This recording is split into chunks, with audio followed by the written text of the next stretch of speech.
I'm here with the directors and producers of the gripping and emotionally charged documentary called Tyke, the Elephant Outlaw, and they're here to discuss the film for us a little bit. Yeah. Well, Tyke, Elephant the Outlaw took us about 6 years to make, but it's a fantastic story. Stefan. Well, Tyke is about an elephant who went on a rampage in Honolulu in 1994. She killed her trainer in front of thousands of people, ran out into the street, and she was gunned down by 87 bullets. Very tragic. A tragic incident in front of thousands of people. But Tyke's legacy, and this is why we made the film, lives today. And Tyke, the debate about whether to have performing animals in circuses, particularly wild performing animals, seems to be a hot topic these days. A very hot topic, and in fact, Ringling Brothers, the biggest circus in the U.S., has just announced that it's going to phase out the use of performing animals, and they have about 100 of them by 2018. So this is like a huge sort of watershed moment for the circus industry right now, and other circuses both in the U.S. and around the world are struggling with this very same issue of whether to keep these performing animals performing. And that's part of it. So yeah, but it's not just an issue film. It's a film that looks at her life. So it's really, Tyke is the main protagonist of the film. And so we look at her life. We meet the people who knew her, both her trainers and people who are in the circus, as well as the possibility of, had she not been gunned down, where she could have ended up in a sanctuary. So it's not a black or white film. It's a film that's exploring our relationship over the years to wild animals as entertainment. What inspired you to do this film?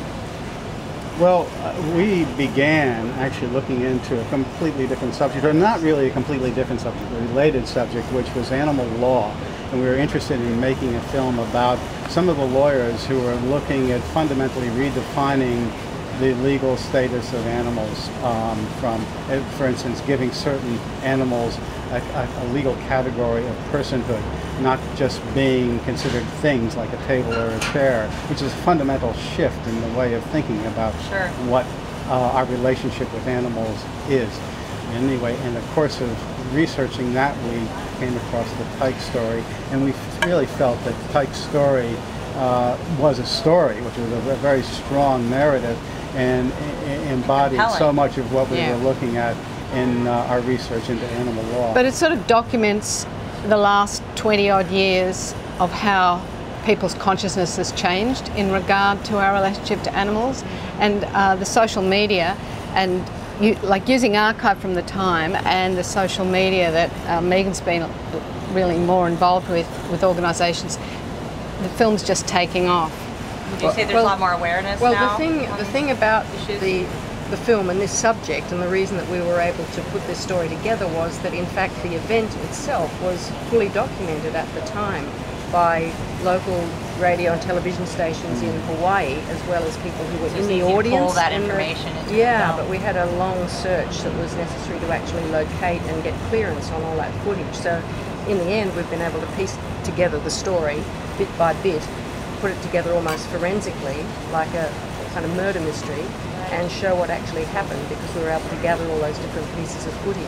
What would you like to see come out of this film? Well, within the film, there's the beginning of what's become a controversy, and so what we'd like to see is not necessarily controversy, but people to start talking about these issues of our relationship to animals in a more informed way, so that we're not saying one is right and one is wrong, but that it's a very complex relationship that we all benefit from, or can benefit from, or are hurt by, if in fact... It's awareness over argument, having a view, argument point. Yes, exactly.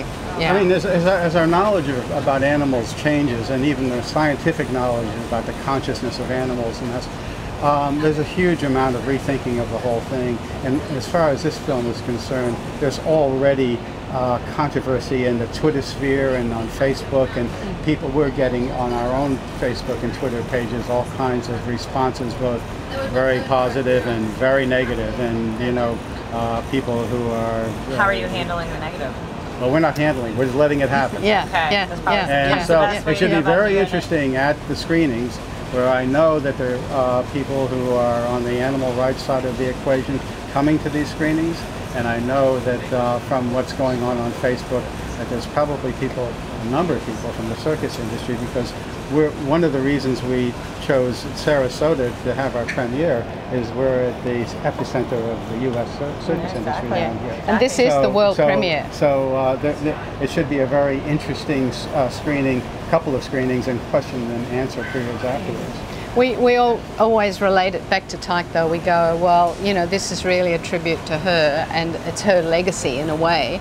So by telling her story, it does actually, you're moved by this one elephant, which then opens the door to thinking about things in a different way. It's emotionally driven as well. Emotionally, very emotionally driven, you know, but not to be scared of. Right, exactly. Sometimes maybe all that extra noise that comes out of this might help in the long run. Yeah. It's the story you're trying to tell. Yeah, yeah.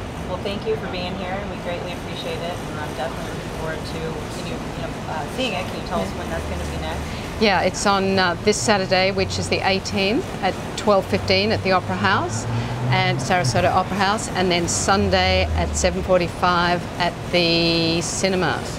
Okay, well, congratulations and good luck on your journey. Thank you. Thank you so much. Thank you very much.